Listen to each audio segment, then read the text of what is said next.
Assalamualaikum warahmatullahi wabarakatuh. Alhamdulillahi rabbil alamin. Wa bihi nasta'inu ala umuri dunya waddin. Allahumma salli ala sayyidina Muhammad wa ala alihi wa sahbihi ajma'in. Subhanaka la ilma lana illa ma 'allamtana innaka antal alimul hakim. La haula wa la quwwata illa billahil aliyyil azim. Sahabat yang dirahmati oleh Allah Subhanahu wa taala. Semoga Allah selalu memberikan kepada kita taufik dan hidayah, dan Allah mewafatkan kita dalam keadaan husnul khatimah. Banyak sekali terjadi di dalam masyarakat demi memberikan keselamatan kepada keluarganya ataupun kepada binatang ternaknya. Mereka menulis kata-kata yang kata tersebut dianggap sebagai azimat, kemudian memakaikan kepada dirinya ataupun kepada anaknya ataupun kepada binatang ternaknya.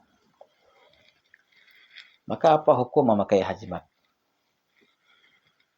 Persoalan ini pernah dilontarkan kepada Imam Ibnu Hajar, di mana beliau ditanyakan oleh seorang penanya, ma hukmu katbil azaimi wa ta'liqiha ala sibyani wad dawabi. Apa hukum menulis azimat? Dan apa hukum mengalungkan ataupun memakaikan azimat tersebut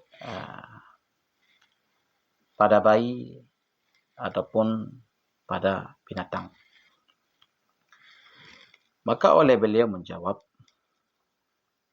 yajuzu katbul azaimi allati laysa fiha syai'un minal asma'i allati la ya'rifu ma'naha. Boleh menulis azimat yang azimat tersebut bukan daripada nama-nama yang tidak diketahui maknanya. Selama nama-nama yang ditulis tersebut diketahui oleh penulisnya, maka hal itu diperbolehkan dalam syarak menurut pendapat Imam Ibnu Hajar ini. Maka mafhum mukhalafahnya, apabila nama-nama yang ditulis tidak diketahui maknanya, maka di situ haram untuk menulis azimat tersebut. Wa kadzalika yajuzu ta'liquha 'alal adamiyyi wad dawabi. Dan boleh juga mengalungkan ataupun memakaikan azimat yang telah ditulis ini pada manusia, terserah apa dia itu bayi, anak-anak, baik itu dia laki-laki ataupun perempuan, yang namanya manusia dibolehkan. Dan juga dibolehkan memakai azimat tersebut kepada binatang-binatang ternak. Maka demikianlah paparan daripada Imam Ibnu Hajar tentang hukum memakai azimat dan menulis azimat tersebut. Sahabat dengku yang dirahmati oleh Allah Subhanahu wa taala. Kemudian oleh seseorang penanya menanyakan kembali kepada Imam Ibnu Hajar tentang waktu ataupun tentang perkara-perkara yang boleh dilakukan pada waktu tertentu ataupun tidak boleh dilakukan pada waktu tertentu. Maka di sini oleh penanya menanyakan, su'alu 'anil nahasi was-sa'adi wa 'anil ayyami wal layali allati tasluhu lin nahwi as-safari wa intiqali ma yakunu jawabahu. Bertanya daripada waktu yang baik, waktu yang buruk, ataupun bertanya ataupun ditanyakan tentang hari apa, ataupun malam apa yang baik untuk melakukan seumpama bermusafir ataupun berpindah daripada satu tempat ke tempat yang lain, ataupun melakukan perkara-perkara misalnya membangun rumah, membangun kedai, membuka rumah, membuka kedai. Yang bagus waktunya mancing. Kalau hari ini mancing tempatnya begini, kalau hari itu mancing maka pakai kepancingan ini. Apa hukum menjawab pertanyaan yang demikian seandainya pertanyaan tersebut ditanyakan kepada kita? Maka oleh Imam Ibnu Hajar menjawab, "Man yas'alu 'anil nahasi wa ma ba'dahu la yujabu illa bil i'radi anhu wa tasfihi ma fa'alahu wa yubayyinu lahu qabhuhu." Apabila seseorang menanyakan perkara tersebut kepada kita, maka tidak dijawab, tidak boleh dijawab, kecuali boleh dijawab dengan jawaban yang tidak menyangkut dengan pertanyaan tersebut. Yakni dengan memberikan pengetahuan bahawa pertanyaan-pertanyaan yang demikian itu merupakan perkara yang tidak boleh dan yang tidak dibolehkan oleh agama, ataupun dengan memberikan contoh bahawa orang yang melakukan perkara ini merupakan orang-orang yang bodoh, dan apabila dia melakukan perkara-perkara yang seperti ini, yakni melakukan menunggu hal-hal buruk, saat buruk, saat baik, hari buruk, hari baik, itu merupakan kebodohan yang nyata.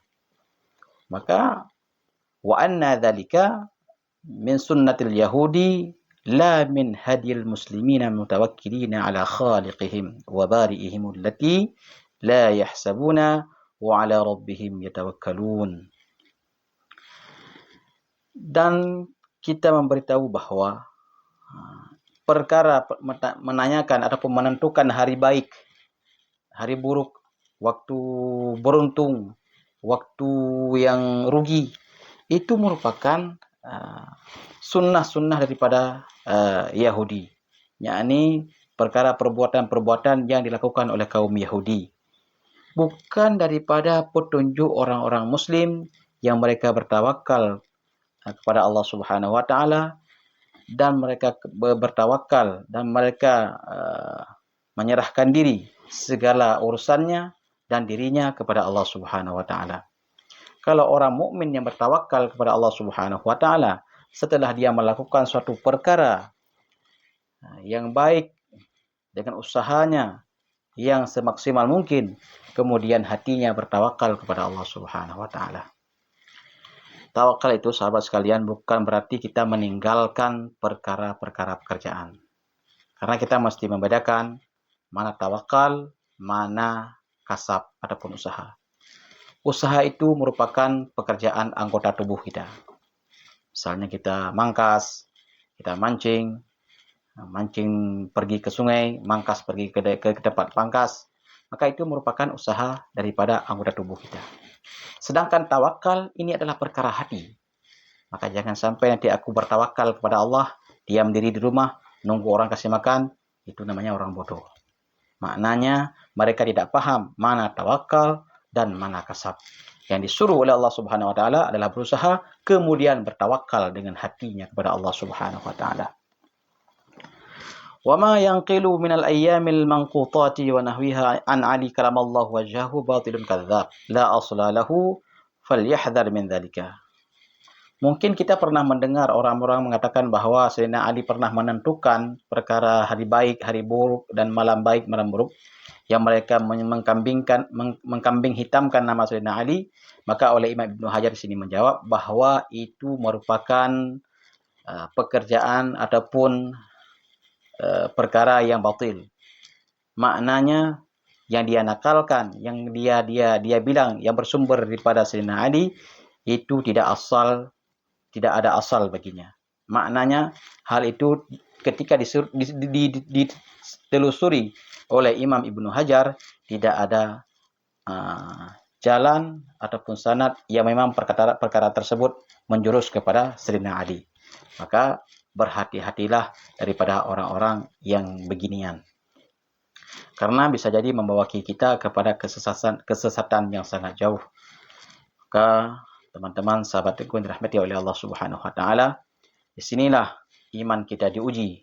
Di sinilah iman kita harus kita mantapkan.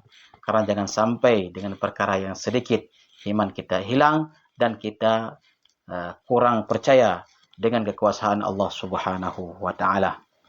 Sahabatku yang dirahmati oleh Allah Subhanahu wa taala, mungkin pada kesempatan yang mulia ini cukup demikian yang dapat kita paparkan. Mudah-mudahan menjadi penambah ilmu pengetahuan bagi kita dalam menempuh dan mencapai ridha Allah yang hakiki hingga yaumil qiyamah nanti. Wallahu a'lam bishawab wa ilaihil marji wal ma'ab.